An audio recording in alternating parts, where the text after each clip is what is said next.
Learned helplessness. As far as have been described by Seligman and Johnston's cognitive theory proposes that animal develop certain expectation during the course of avoidance learning, and this expectation dealt with a specific set of circumstances. For instance, in the presence of noise, a liver press will be followed by no shock. Noise की presence में liver pressing से कोई भी shock नहीं आएगा. ठीक है. Now, however, Seligman and his colleagues propose that that in certain circumstances, animals can develop expectancies of a much more general character. They may develop the expectation that their behavior has little effect on the environment, and this expectation may generalize to a wide range of situations. Now, Seligman calls this general expectation learned helplessness. उन्होंने इसको दर्शाने के लिए एक experiment किया जिसमें एक dog को पहले हार्नेस बांधकर प्लेस किया गया एंड उसको सेवरल डजन इनएस्केपेबल शॉक्स दिए गए. नेक्स्ट डे डॉग को शटल बॉक्स में रखा गया जहां उसे वही एस्केप अवॉइडेंस ट्रायल्स मिले जो कि सोलोमन एंड वाइने के डॉग को मिले first time. Now 10 seconds of darkness is followed by shock unless the dog jumps into the another compartment. But whereas the dog in Solomon Viney's experiment study learned the task within a few trials, about 2/3 of the dog in Seligman's procedure never learned this either. ना वो escape सीख पाए ना avoid करना सीख पाए. Seligman के procedure में shock end हो रहा था after 60 seconds and if a dog doesn't responses, अगर वो respond नहीं करेगा 60 सेकेंड तक shock मिलेगा उसको. For a few trials, the dog might run around a bit, but eventually the dog would simply lie down and whine when the shock came on and made no attempt to escape. Now, Seligman's conclusion was that in the initial training with inescapable shock, की जो पहली training initially दी गई थी, the dog developed an expectation that उसके behavior का कोई भी effect नहीं है aversive consequences में जो वो experience कर रहा है and this expectation of helplessness carried over to the shuttle box. Same ऐसे ही एक पैरेलल एक्सपेरिमेंट हिरोतो एंड सेलिगमैन ने किया जिनमें उन्होंने कॉलेज स्टूडेंट्स को पहले प्रेजेंट किया with a loud series of noises that they could not avoid and then they were given some anagrams to solve. तो देखा गया कि उनको डिफ़िकल्टी ज़्यादा थी जिन स्टूडेंट्स को नॉइस की तरफ अनअवॉइडेबल नॉइसेस की तरफ एक्सपोज किया गया था.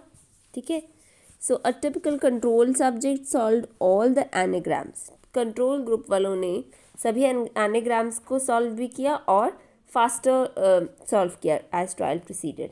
Typical subject in the noise group would failed on. जो हमारा नॉइस ग्रुप वाले जो सब्जेक्ट्स थे वो ना प्रॉब्लम सॉल्व कर पाए एज वेल एज उन्होंने गिव अप बहुत जल्दी कर दिया. ठीक है. Before the time allotted. Now, after many trials, the subject in the noise condition might begin to make some slow progress on anagrams. बहुत slowly progress देखने को मिली उनमें. Seligman's explanation is same for both of these examples. Early experience with uncontrollable aversive events produces a sense of helplessness. Early experiences जो होते हैं helplessness create करते हैं and that carries over the situations and this leads to learning and performance deficits. Seligman ने claim किया यहाँ 3 component important है learned helplessness में. One is motivational, another is cognitive, third is emotional. So by an emotional impairment Seligman का मतलब है कि subject जो है वो मोटिवेशन लूज़ कर देते हैं to try to control the events in their environment. ठीक है. कि उनकी मोटिवेशन ख़त्म हो जाती है to lose the motivation to try to control the events in their environment. और if they do try at first they will give up easily. वो मोटिवेशन उनके अंदर नहीं रहती कि कंट्रोल करें वो इवेंट्स को अपने एनवायरनमेंट में और बहुत जल्दी गिव अप कर जाते हैं. The cognitive impairment is cognitively आप बात करें तो lower ability to learn from one's experience. कि जो उनकी एबिलिटी है to learn from the previous experience वो कम हो जाती है. ना subjects have shown even well helpless subjects are given the same number of success as control subjects. जब उन हेल्पलेस सब्जेक्ट्स को अगर same number of success trials भी दे दिए जाए as the control subjects they will still learn very slowly. Now this even when जो dogs को हेल्पलेस कंडीशन में आप थे उनको ड्रैग करके जब लेके गए across the barrier to show them कि कैसे वो एस्केप कर सकते हैं शॉक से, many did not learn for a long time. So, after a few successful anagram solutions, students in the helpless group did not improve as rapidly as the subsequent problem as did the control subjects. Control subjects फिर भी अच्छे से ज़्यादा उनकी learning थी, but वो anagram group वाले की बहुत कम थी. मतलब जो हमारे नॉइज़ ग्रुप के थे उनकी फिर भी कम ही थी.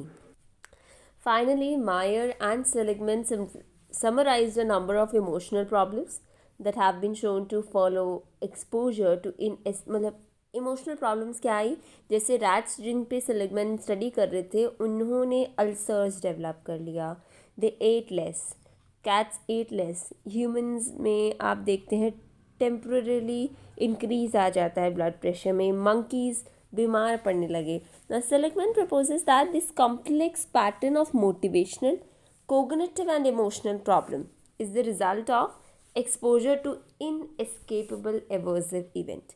Seligman का ये कहना था कि जो कॉम्प्लेक्स पैटर्न है motivational, cognitive and emotional problem का, ये एक रिजल्ट है of the exposure to inescapable aversive shocks, क्योंकि उनको मिलते गए, इसीलिए ये सब जो है रिजल्ट्स आ रहे हैं. Now this phenomenon of learned helplessness has been a topic of considerable attention in psychology. Plus इसकी क्रिटिसिज्म ये रहे कि साइकोलॉजिस्ट ये बिलीव नहीं करते कि एनिमल्स भी इस तरह की अब्स्ट्रैक्ट जनरलाइजेशन बना सकते हैं. Now this experiments are more or less similar to long and severe patterns of depression as well. Seligman और उनके कॉलीग्स ने फिर रिफॉर्मुलेट भी किया इस थियोरी को in humans and suggested that there may be differences between helplessness is human. Helplessness humans में अलग है और एनिमल्स में अलग है. इसको एक्सप्लेन किया उन्होंने. Helplessness in human can be through 3 dimension. The sense of helplessness may be specific to one situation और फेयरली ग्लोबल. कि जो ये सिचुएशन है हेल्पलेसनेस की, वो या तो हो सकता है कि ग्लोबल माने या फिर एक सिचुएशन से रिलेटेड. ठीक है, तो ये फीलिंग एक सिचुएशन या ग्लोबल भी हो सकती है. The person may attribute his or her helplessness to internal or external factors पे एट्रीब्यूट कर सकता है उनको. The person may view his helplessness as stable, कि वो लॉन्ग टर्म है, या अनस्टेबल, जो कि बहुत शॉर्ट टर्म है. तो severity of problem and strategy for treatment depend करती heavily on which of the characteristics apply in this case. For instance, अगर स्टूडेंट को मैथ वो लगती है, डिफ़िकल्ट लगती है, एक्सटर्नल फैक्टर है और लेस डेबिलिटेटिंग है कि इसको फ्यूचर में वो less debilitating than if the failure is attributed to internal and global, कि I am just incapable of college level work. तो वो इंटरनल एट्रीब्यूशन है जो कि काफ़ी और अगर ग्लोबल है तो वो बहुत दिक्कत की बात हो सकती है. सेलिगमैन ने कहा उनको नहीं पता कि एनिमल्स में कौन सी हेल्पलेसनेस का क्या क्राइटेरिया है. Despite this possible differences between animal humans, Seligman's work suggested possible treatment for जो हेल्पफुल हो सकता है. जैसे हेल्पलेस डॉग्स को गाइड किया गया over the across how to cross that barrier. Now they eventually started making responses. Seligman ने ये भी सजेस्ट किया कि place the subject in a situation जहाँ वो फेल ही नहीं हो सकता. उसमें ग्रेजुअली एक्सपेक्टेशन जो एक पर्सन की बिहेवियर की है, it has some control over the consequence that will follow, that will develop. Learned helplessness can be prevented by immunisation also. That is the subject is first exposed to situation where some responses like turning a wheel provides escape from the shock. तो immunisation में आप क्या करते हैं, subject को पहले expose करते हैं कैसे सिचुएशन में जहाँ पर some responses like turning a wheel provides escape from the shock. So thus the animal first exposure जो उसका शॉक की तरफ होगा, it occurs in a context with the animal can control the shock. फिर second situation में आप उसको inescapable shock present करोगे. फाइनली एनिमल्स को थर्ड सिचुएशन में टेस्ट किया जाएगा जहाँ एक नया रिस्पॉन्स गिवन होगा. Let's say that is switching the compartments, right? So in